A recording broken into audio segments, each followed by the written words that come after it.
Знайомимося сьогодні, а це вечірній прайм-тайм на телеканалі АТR, студія Оксана Денисова. Та Осман Пашаєв. Сьогодні маємо, добрий вечір, сьогодні маємо два блоки ефіру. У другому блоці будемо говорити про переможця французьких виборів президента Еммануеля Макрона. Нарешті ми про це поговоримо. У нас раніше просто ефіру не було, коли вийшли, тоді і скажемо. А в першому блоці, прямо зараз, ми говоримо про 9 травня, Діди воювали, про сутички, які відбулися в низці міст України. Маємо гостя в студії, Зорян Шкіряк, радник міністра внутрішніх справ України. Добрий вечір, Зоряна. Добрий вечір, радий вперше потрапити на ваш ефір. Чому дозволили проводити ці всі агітації з радянськими стрічками? Я не бачу, щоб ми дозволяли їх проводити, я вперше про це чую. І, власне, якщо говорити саме про цю складову, то я вам відповідально заявляю, що кількість застосованої забороненої комунофашистської символіки, а також так званої георгіївської стрічки, символа російського терору і агресії проти України, зменшилася в десятки, якщо не в сотні разів, по зрівнянню з іншими роками. Я думаю, що все це відмітили. Тому в даній ситуації ми діяли чітко в рамках чинного законодавства. Ми закликали і патріотичні організації, і пильних громадян попереджати, коли буде виявлена така символіка. Правоохоронці підходили, спілкувалися, пояснювали, проводилися профілактичні бесіди.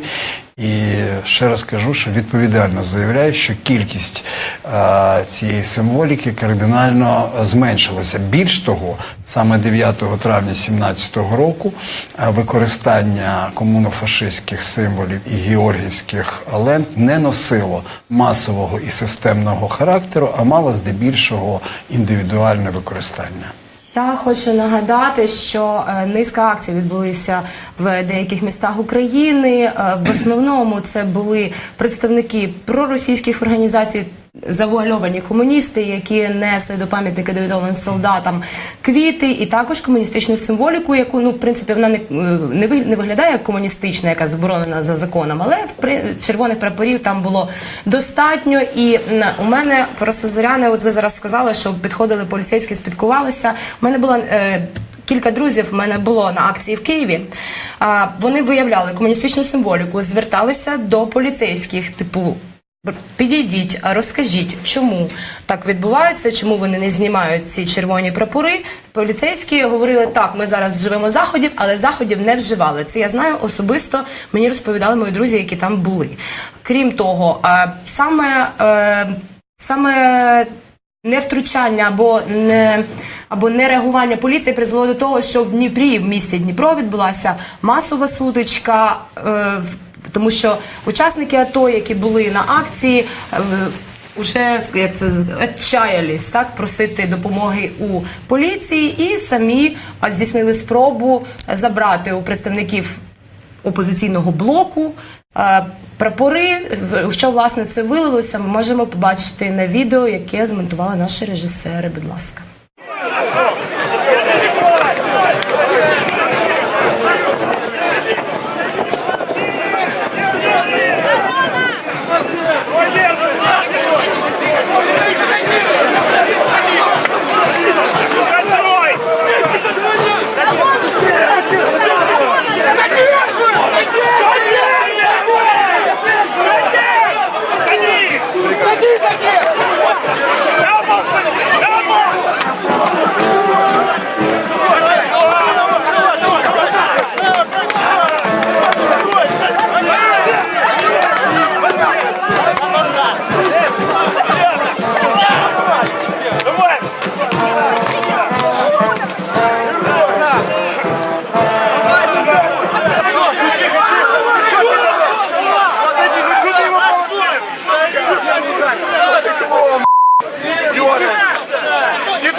Отже, на цьому відео чітко видно, що представники поліції працюють майже у зв'язці з з добре організованими тітушками, які мають опізнавальні знаки? Чи опізнано поліцейських, які керували там зараз тітушками? І нагадайте, які заходи вжиті в зв'язку з цим інцидентом. Дякую. Якщо можна, я до першого ласка. спочатку, щоб у нас була така поступальна розмова. Ну, по-перше, я протягом всього 9 травня перебував безпосередньо на місці події, тому не знаю, хто міг вам телефонувати, але в Києві жодного червоного прапору не було піднято, жодного, окрім того, який був піднятий під час уже покладання на Алеї Слави, власне, в результаті чого відбулася штовханина між противниками і між тим, хто використав. Тому все ж таки я б хотів, щоб коли ми говоримо про ті чи інші речі, ми пам'ятали, що все ж таки одну річ. Да? Є адекватне сприйняття ситуації. На превеликий жаль, ми не можемо поставити по поліцейському біля кожного учасника акції. От, наприклад, були такі випадки, коли людина йде в натовпі, чіпляє стрічку, фотографується і тут же її знімає. Ну, скажіть мені. Або висить ця колорадська терористична стрічка на жінці, якій 86 років. Тобто є нюанси. І наголошую на тому, що застосування комуністичної символіки не носило системний характер. Там, де було виявлення, відбулася реакція правоохоронців. До речі, в Києві одна людина була затримана за плакат провокаційного змісту. Це Запитання по-перше. стосувалося Дніпра саме. Давай вже про Київ продовжимо, якщо ми почали. Це те, що ви маєте на увазі. І були окремі випадки, коли або не встигали, або ж самі, скажімо так, активісти і проукраїнські налаштовані громадяни виявляли, то, безумовно, такі речі мали місце. І знову ж хочу сказати, є людський фактор.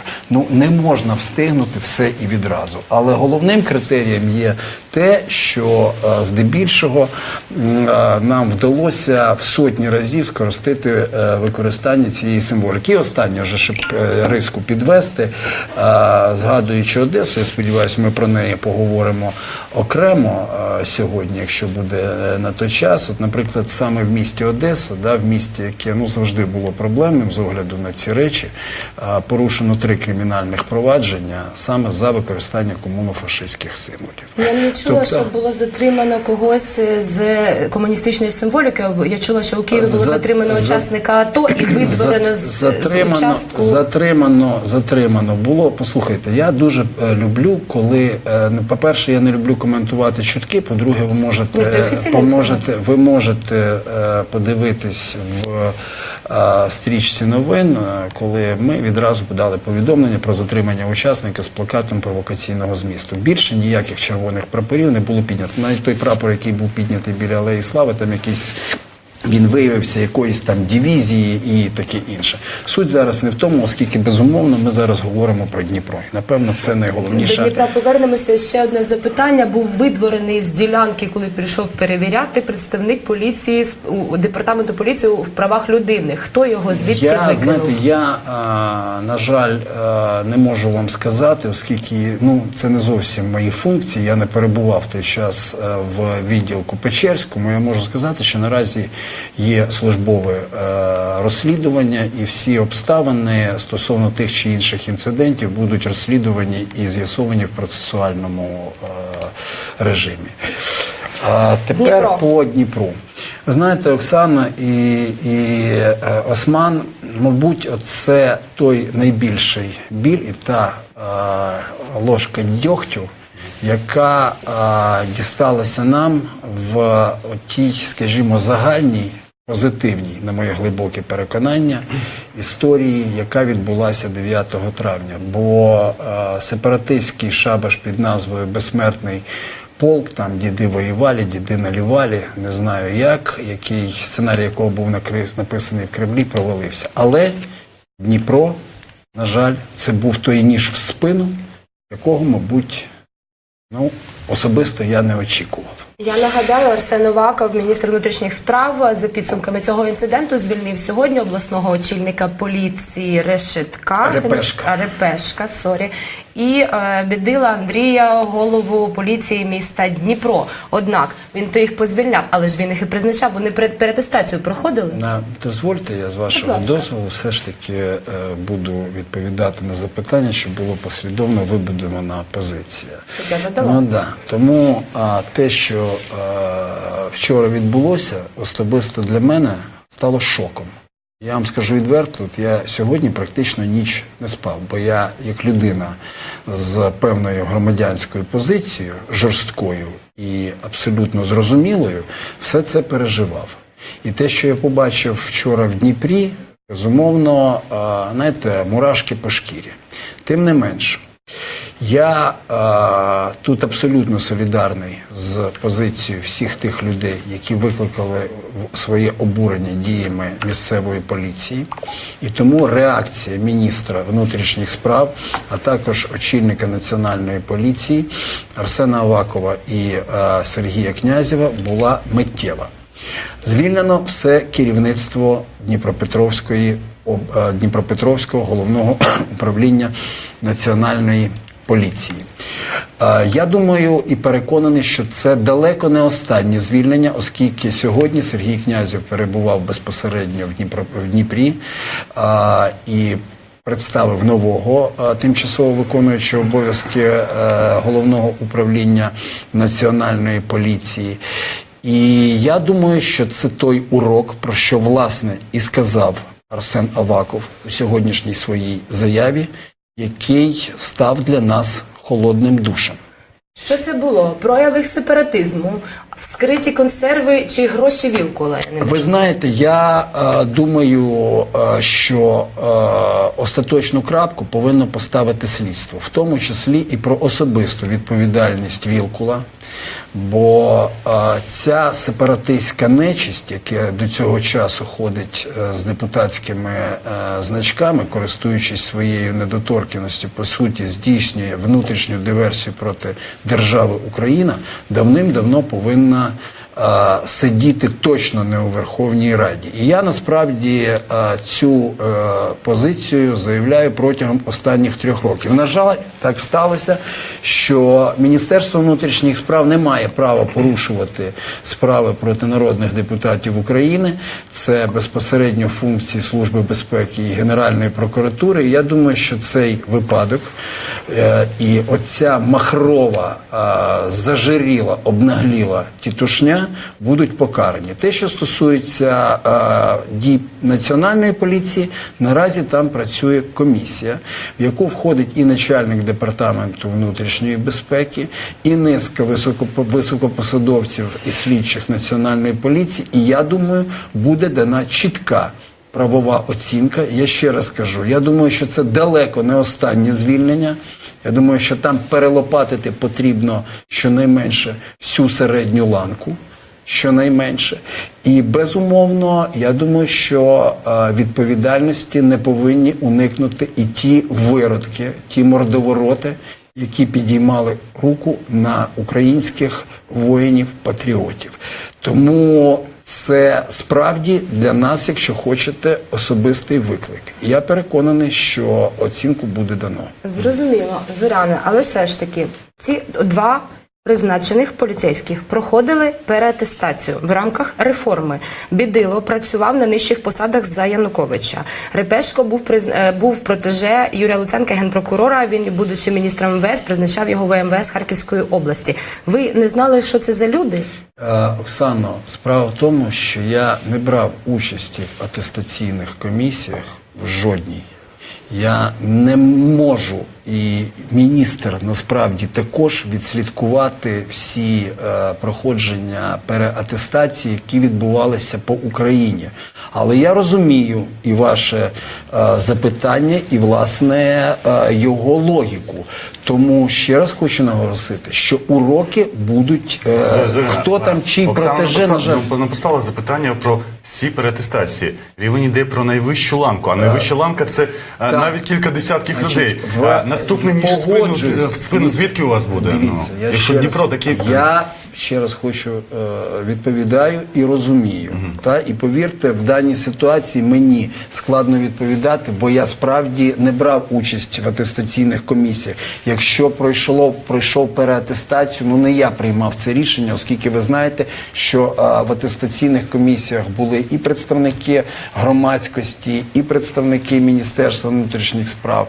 І, власне, ви знаєте, що після 2015 року, після вступу в закону закон про національну поліцію, після першого етапу реформи Міністерства внутрішніх справ, Міністерство внутрішніх справ і міністр не керує національною поліцією, а міністр, як політично призначена фігура, здійснює координацію 5 органів центральної державної виконавчої влади, Національна поліція, Нацгвардія, прикордонна служба, служба з надзвичайних ситуацій і міграційна служба. І це також потрібно розуміти. Ну, я вам ще, Зоряне, покажу, звідки у вас буде нож спину. Сьогодні призначений Віталій Глуховеря. Покажіть, будь ласка, фотографію цієї прекрасної людини. Працював представником МВС України в Російській Федерації. Сьогодні призначений очільником Дніпропетровської поліції. Ось вам нож в спину.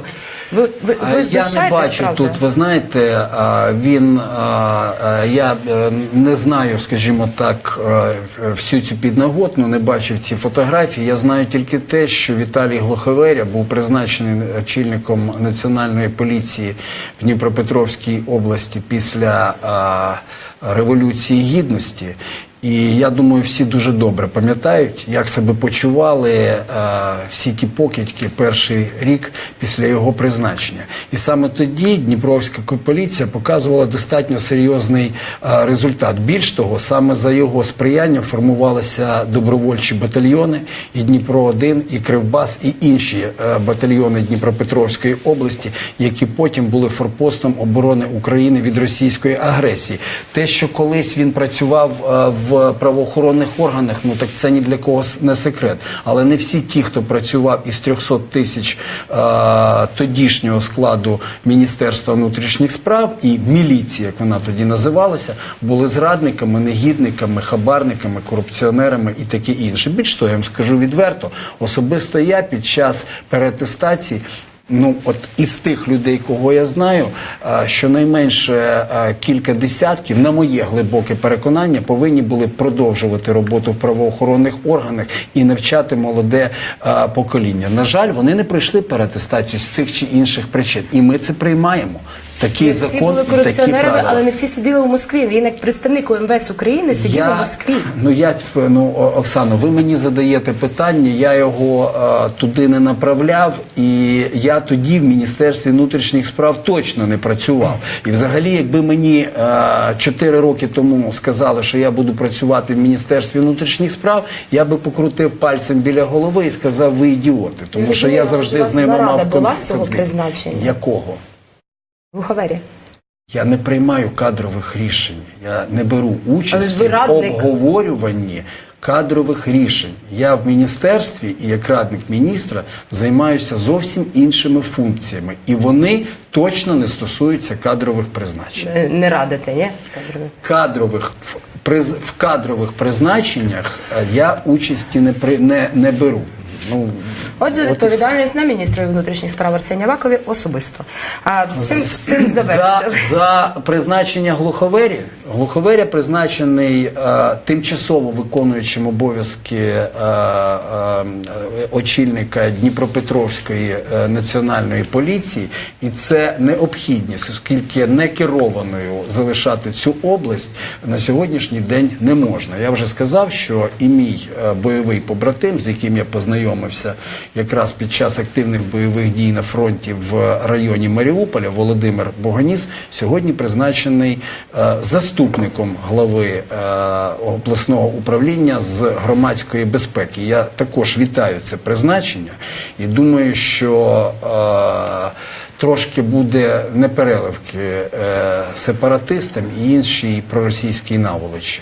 Ну добре, і все ж таки, Зорян, ви не берете участі у кадрових питаннях, ви з цього приводу не радите. Але скажіть мені, я ж аналізую, так? У вас проблема головна в тому, ви кажете позитивні результати, реформи, все. Проблема головна в тому, що через одне призначення у вас впливають сепаратисти. Спочатку Голубан, полковник спецроти Донецької області, який раптово всплив на відео бойовиків батальйону «Восток» 2014 року і непрямим чином сам підтвердив те, що він знаходиться на цьому відео. Він зараз працює в поліції, я не знаю, відсторонений, службове розслідування. Що у вас? Я неодноразово говорив, і власне і ми, що оцінку повинна давати в даній ситуації Генеральна прокуратура і Служба безпеки. Тому давайте, може, дочекаємось перевірки, бо у нас, зазвичай дуже часто, знаєте, от є ярлики, для когось Ходаковський там авторитет. Я так само можу згадати, що Ходаковський говорив про Юлію Володимирівну Тимошенко, наприклад, да, тому про її там безпосередню участь в певних речах. Тому я все ж таки дочекався б офіційної позиції Генпрокуратури і Служби безпеки, а після того робив вибір. Якщо, знаєте, це як в тому, як то кажуть, был, не был, был, значить, треба визнавати і робити висновки. І чесно про це говорити. До речі, Оксана, я хочу сказати... У вас ще сумніви є? Дивіться, я не знаю, оскільки я Голубана бачив тільки в одному епізоді. Я особисто його бачив тільки в епізоді в 15-му році в боях під Мар'їнкою. І тому мені важко давати оцінку. Я вважаю, що тут має працювати закон. Якщо є, то є. Якщо нема, то, значить, потрібно про це говорити. Я не беру участь в слідчих діях, я не займаюся розслідуванням. І я все ж таки вважаю, що повинна відбутися юридично-правова реакція на ту чи іншу подію. В тому числі і відносно Голубана. Я про те і кажу, результатів нема. Досі. Я не знаю, це ж не до нас питання ГПУ, СБУ. Зрозуміло. Голубан, потім Іван Іщенко, керівник департаменту громадської безпеки УМВС Одещини, сфотографований 2 травня 2014 року, коли сепаратисти майже через його спину стріляли в євромайданівців. Зараз працює керівником департаменту громадської безпеки. Тепер ці двоє. Тепер Віталій Глуховеря. А ви бачите, що це тенденція вже? Знаєте, 4, 5... 7, 10 в загальному контексті – це безумовно питання. Але послухайте мене, почекайте, дивіться, ви не зовсім в даній ситуації, ще раз кажу, задаєте питання за адресою. На жаль, я не можу відслідкувати всі призначення в тій області чи в тій області. Ну, не вистачить мені ще й відслідковувати того чи іншого. Чи хтось сьогодні, ні, Осман, давайте я вже закінчу. Чи ми займаємося шапкозакиданням і називаємо себе ідеальними? Ми ніколи цього не робили, були завжди відкриті і чесні. І якщо ми робили помилки, то ми ці помилки визнавали. Не помиляється тільки той, хто, вибачте, нічого не робить. Тому що дуже легко сидіти за компами на диванах фейсбуків, повчати, як воювати, як проводити розслідування, як боротися з сепаратистом, як карати зрадників і таке інше. Це найпростіша формула, да, скажімо так, підсилити свою значимість. Насправді життя зовсім інакше. Тому що хтось робить, да, помиляється, набиває шишки. Це правда. І ніхто не кричить, що ідеальна реформа, і ніхто не кричить, що все у нас виходить, і ніхто не кричить, що сьогодні Національна поліція або інші наші підрозділи повністю очищені від корупції і можливих потенційних зрадників. Ні. Але процес запущений. І якщо ми сьогодні вийдемо з вами на вулицю Києва або іншого любого міста і спитаємо одне всього запитання. Да, незадоволені. Ну, поліцію люди і не мають бути задоволені. Цього немає в жодній країні світу на 100%. Але ми спитаємо, так як вам, ви хочете так, як було раніше? Чи хай буде так і розвивається? Повернення назад не хоче ніхто. І це, я думаю, вже принаймні базовий результат, яким ми можемо пишатися. На зв'язку журналіст Аня Бабинець. У нас на зв'язку журналіст Анна Бабинець, Слідство.Інфо. Сьогодні у Медіахабі презентують фільм про вбивство Павла Шеремета, нашого колеги. Анно, добрий вечір. Добрий вечір. Ми не змогли потрапити сьогодні, хоча дуже хотіли, так, до вас на презентацію фільму, і ми не бачили нічого, крім короткого тізера. Тому скажіть, будь ласка, про що йдеться у фільмі? В анонсі там йшлося про те, що журналісти розслідували і висувають свою версію вбивства Павла Шеремета, правильно? Скажімо так, ми публікуємо речі, які нам здаються важливими у процесі розкриття вбивства. На жаль, ми не маємо повноважень як журналісти розкрити вбивство, ми не маємо повноважень допитувати людей, але ми знайшли достатньо цікаві речі, які не були опубліковані поліцією. Ми поспілкувалися з людьми, які мали би становити цікавість для слідства, і вони не були ними допитані. Ми називаємо прізвища цих людей, ми показуємо, яким саме чином вони можуть бути причетними до цього злочину. Оскільки ми не бачимо і не чули цих прізвищ, назвіть їх, будь ласка, що, на вашу думку, є ключовим в даному розслідуванні, що ще не публікувалося? Просто там хвилини триває показ, як ви знаєте, буквально за годину вже можна буде знайти в інтернеті фільм і подивитися його, тому якби я не хочу якихось речей деталей проголошувати. Також публікуватимуть наші колеги із Guardian, з The Deutsche Zeitung, тому що базовою є англійська версія, українська версія – це як другий варіант. Тобто ті речі, які я дуже сподіваюся, що речі, які ми сьогодні публікуємо, змусять офіційне розслідування прийняти це до уваги і почати рухатися якось активніше і, можливо, наближать до розкриття вбивства. Поки не з'явиться в інтернеті фільм, ви не готові говорити про ці речі, до яких ви... Але ж ви його зараз презентуєте. Ми готували 10 місяців, і саме зараз прийшла якась кількість людей, частина з них достатньо велика стоїть, і все-таки це якби спеціальний показ. Буквально за годину в інтернеті люди зможуть вже це подивитися, і тому якби я зараз не хочу поширювати якихось деталей. Ну, зрозуміло. У нас немає відео, але на студії є радник міністра внутрішніх справ Зорян Шкіряк. Ви кажете, що ви відзняли розслідування демонстраційне, тому що правоохоронні органи або затягують, або не поспішають розслідувати вбивство Павла Шеремета. Що ви можете їм пред'явити от зараз Зоряну Шкіряку в обличчі всіх правоохоронних органів? Це не є метою пред'явити. Насправді, з перших годин після вбивства ми знаходилися на місці злочину, працювали, намагалися не заважати офіційному розслідуванню. Головною метою нашою було допомогти знайти вбивцю. Тому що Павло був нашим знайомим, нашим колегою, і для нас це є дуже важливим. Тому пред'являти у нас немає мети нічого. Я сподіваюся, пан радник міністра і інші працівники МВС і інших органів, які також займаються розслідуванням, уважно передивляться матеріал. Можливо, якісь речі вони і так мали, не звернули на увагу. І я сподіваюся, що це дійсно допоможе. Головна мета – розслідувати і розкрити це вбивство. Як би важко це не було. Я сподіваюся, що після публікації фільму слідство активізується. Презентацію фільму щодо вбивства Павла Шеремета. Анна каже, що нема що пред'явити, а мені є що пред'явити. Чому так повільно йде розслідування, Зоряна? Ну, перш за все, я дякую Ганні за абсолютно щиру позицію і відверту. Ну, ви знаєте, знову ж хочу сказати дуже просто. Мені взагалі некоректно коментувати, бо я не знаю матеріалів слідства. Я був справді на місці вбивства, буквально там перші години, і ви пам'ятаєте, у нас там відбувся і брифінг з огляду на ту попередню інформацію, яку ми отримували. І зовсім недавно, якщо я не помиляюся, місяць, може півтора тому, міністр внутрішніх справ і керівник Головного слідчого управління Міністерства внутрішніх справ Вакуленко і Сергій Князєв давали брифінг і давали вичерпну інформацію, ту, яку можна оприлюднити було оприлюднити на той час. Слідство не триває повільно, слідство йде ретельно, бо ми повинні усвідомлювати, що це достатньо важкий резонансний злочин. До речі, він також, і я про це відразу написав, для мене став шоком. Я особисто знав Павла, вважав його одним з найкращих, скажімо так, публіцистів і прекрасних журналістів.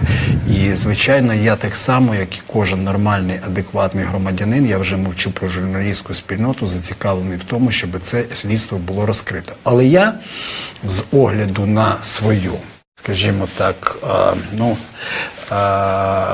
уяву і розуміння ситуації все ж схиляюся до тієї версії, яку я озвучував неодноразово, і закінчиться слідство, ми вже, я думаю, що побачимо, що там.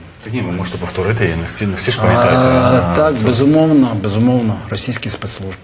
У мене жодних сумнівів в цьому нема, і, власне, аргументацію свою я наводив неодноразово, просто щоб не витрачати час, я не хочу повторювати задовго. Зорян Шкіряк, радник міністра внутрішніх справ, був сьогодні нарешті в ефірі Бугюнь. А ми Сподіваюсь, не останній раз. Зараз ми переходимо Далеко на не новини. Буквально за 8 хвилин новини з Аман, а далі знову за 20 хвилин ми зустрінемося в цій студії. Дякую. Дякую.